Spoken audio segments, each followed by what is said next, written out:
While I was at over the weekend when I was at the National Review gathering last week, at the end of last week, the thing about National Review is famously kind of never Trump. Like everybody there just hated Trump. They're the ones who tried to run David French. When I saw David there, and I said, there he is, the man who missed being president by just this much. It's almost the president of the United States.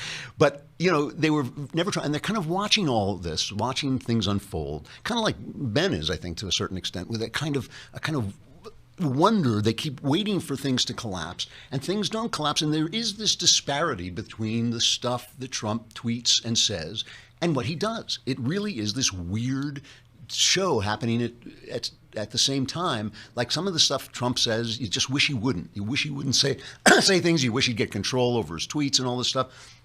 But so far, the stuff he's done, I mean, his appointments, his judicial appointments, certainly as Neil Gorsuch is just rocking in his hearings.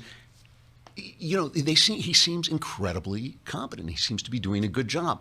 And I walked away and I thought the one thing I have to say about Donald Trump, and I think I can safely say that I was wrong about this because I suspected that he was an authoritarian. But the one thing I have to say, judging him by his actions, the guy is not an enemy of freedom.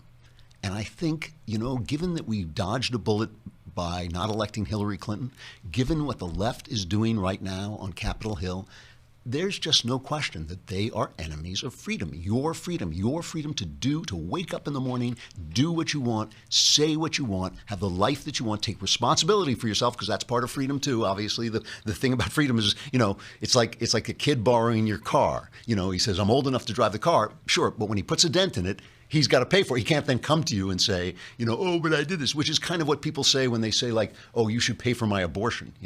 It's like, why? It's like, why? It's like that was a decision you made and responsibilities for your decision. That's taking responsibility for the outcome of your decision is part of what freedom is.